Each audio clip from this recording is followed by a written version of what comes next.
Hello friends, आज histopathology के एक नए टॉपिक के बारे में हम लोग पढ़ने जा रहे हैं जो कि ईजीएस्ट टॉपिक है और बहुत ही ज़्यादा इंपॉर्टेंट टॉपिक है। यहीं से आपका एग्जामिनेशन स्टार्ट होता है।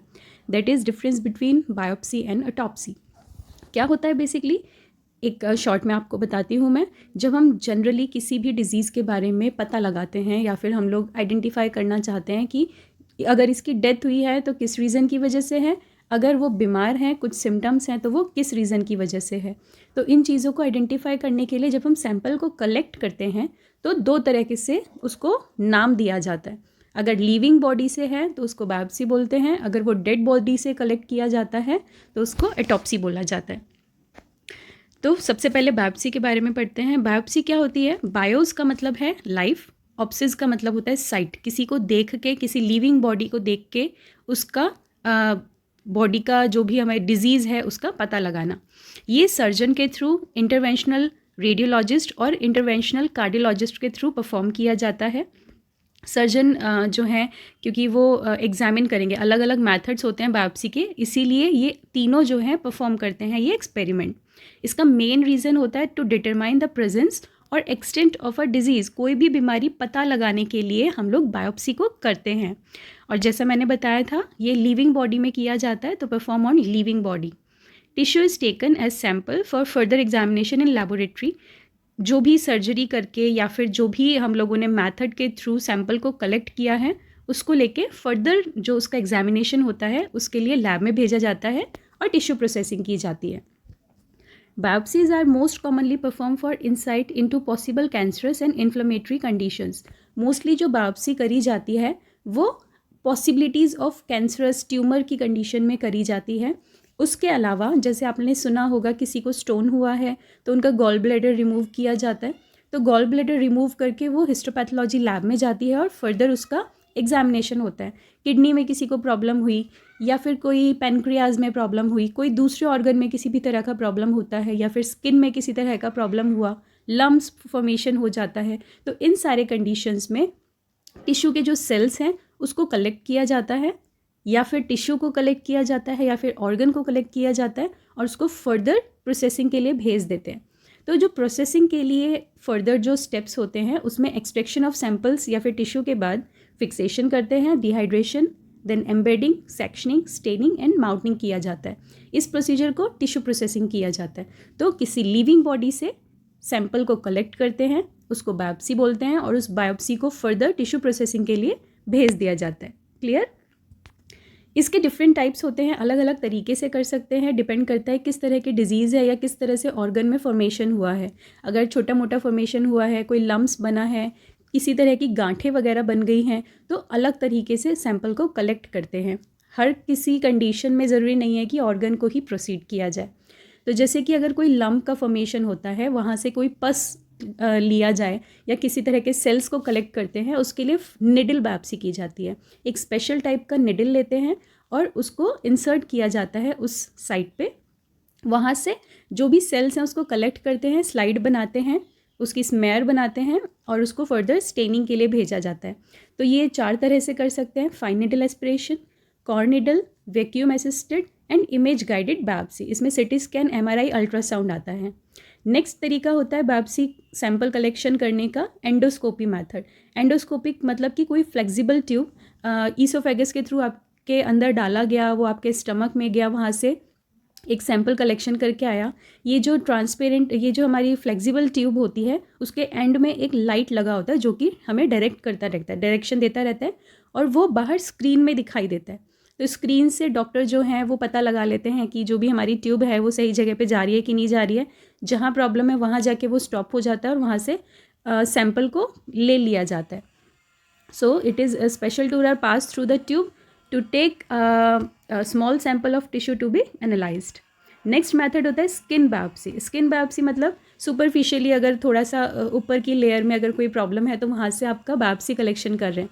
तो remove cells from the surface of your body use to diagnose skin condition including melanoma and other cancers. इसके 4 मेथड्स हैं: shave biopsy, punch biopsy, incisional biopsy and excisional biopsy. Shave punch आपको पता है, पंच और शेव के थ्रू करते हैं। Incisional में क्या होता है कि स्किन से थोड़ा सा प्रिक कर करके सैंपल को कलेक्ट किया जाता है। एक्सिजनल में छोटे छोटे स्किन के पीसेस को कट करते हैं, सुपरफिशियली स्किन को कट किया जाता है और उसको फर्दर प्रोसेसिंग के लिए भेजा जाता है। नेक्स्ट है बोन मैरो बायोप्सी। कैंसर के थ्रू आपको पता ही है कि सबसे ज़्यादा जो है ब्लड सेल्स को हार्म किया करते हैं। उस कंडीशन में बोन मैरो कलेक्ट करते हैं किसी भी बोन से, ठीक है। बोन जो है, बोन मैरो जो है is the spongy material inside some of your larger bones where the blood cells are made. वहाँ से बोन मैरो को कलेक्ट करते हैं, स्मेयर बनाते हैं और टिश्यू प्रोसेसिंग के लिए भेजते हैं। Then surgical biopsy. Surgical biopsy में किसी तरह की ऑर्गन टिश्यूज़ को कट किया जाता है, सर्जिकली कट करके उसको फर्दर हिस्टोपैथोलॉजी लैब में जाते हैं, उसके और छोटे छोटे पीसेस कट किए जाते हैं, उनकी स्मेयर्स बनाई जाती है और माइक्रोस्कोपिक एग्जामिनेशन की जाती है। तो इन सब का जब माइक्रोस्कोपिक एग्जामिनेशन होता है तभी पता चलता है कि जो पर्सन है जिसको बीमारी थी, किसी तरह के सिम्टम्स थे, वो किसके थे, वो कैंसरस थे या कैंसरस नहीं थे।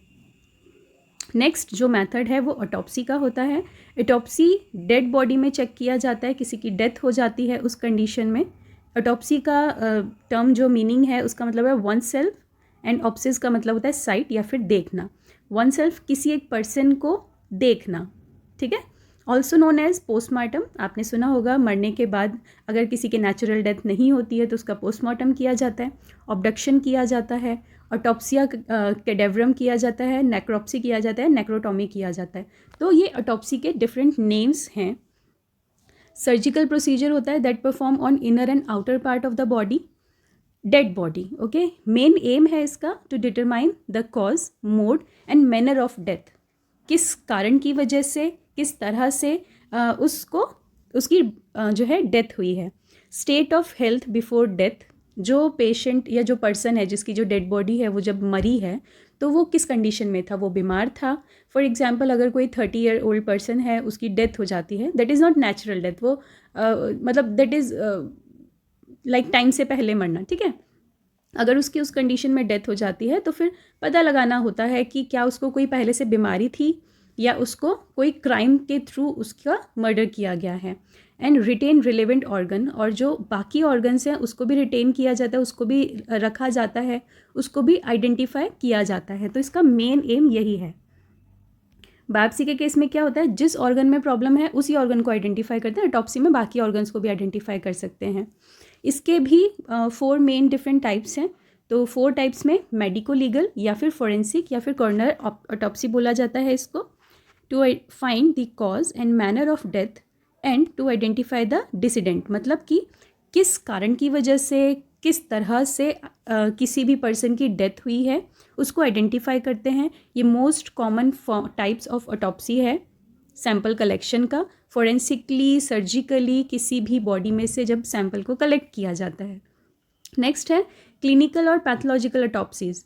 इसमें टू डिटरमाइन, क्लैरिफाई और confirm medical diagnosis that remain unknown और unclear before the patient's death, ठीक है। ये पैथोलॉजिकल वे में हो गया, जैसे ब्लड से रिलेटेड हुआ, हम लोग इसमें ऑर्गन्स का नहीं आइडेंटिफिकेशन करते हैं, जो दूसरे DNA टेस्ट वगैरह हुए उन सबको आइडेंटिफाई करते हैं और कॉज ऑफ डेथ पता लगाते हैं। नेक्स्ट है एनाटॉमिकल या फिर एकेडमिक ऑटोप्सी। जैसे कि आप लोग मेडिकल स्टूडेंट्स हैं, मेडिकल स्टूडेंट्स जब किसी स्टडी पर्पस से किसी भी टेस्ट को परफॉर्म करते हैं, कुछ इस तरह के ऑटोप्सी के सैंपल को कलेक्शन करते हैं, तो उसको एनाटॉमिकल या फिर एकेडमिक ऑटोप्सी बोला जाता है। नेक्स्ट होता है वर्चुअल या फिर मेडिकल इमेजिंग ऑटोप्सी। वर्चुअल देख के, ठीक है, मेडिकल इमेजिंग, इमेज के थ्रू ऑटोप्सी को किया जाता है। ये जो वर्चुअल और मेडिकल इमेजिंग ऑटोप्सी है ये सेम है जो हमारा फर्स्ट था, मेडिको लीगल या फोरेंसिक जो ऑटोप्सीज है। बस इसमें क्या होता है, वर्चुअली किया जाता है। जैसे कि इसका नाम है MRI के थ्रू, है ना। इसमें सर्जिकली कटिंग नहीं होती है, काटा नहीं जाता है, तो MRI या फिर कोई कंप्यूटर टोमोग्राफी के थ्रू सैंपल को चेक किया जाता है। जैसे कि स्कल है, किसी के सर में चोट लगी है तो MRI के थ्रू पता लगा सकते हैं कि हाँ इसके स्कल बोन में फ्रैक्चर आया हुआ है। उसी तरह से बॉडी के डिफरेंट पार्ट में एग्जामिन कर सकते हैं। तो बिना डाइसेक्शन किए, बिना काटे पता लगा सकते हैं कि उसका कॉज ऑफ डेथ क्या था, मैनर ऑफ डेथ क्या था। इसका थोड़ा सा फ़ायदा ये रहता है कि किसी भी तरह की अगर डिजीज़ हुई होगी पर्सन में तो वो ट्रांसमिट नहीं होती है। तो that's all about the biopsy and autopsy. Thank you so much, keep shining.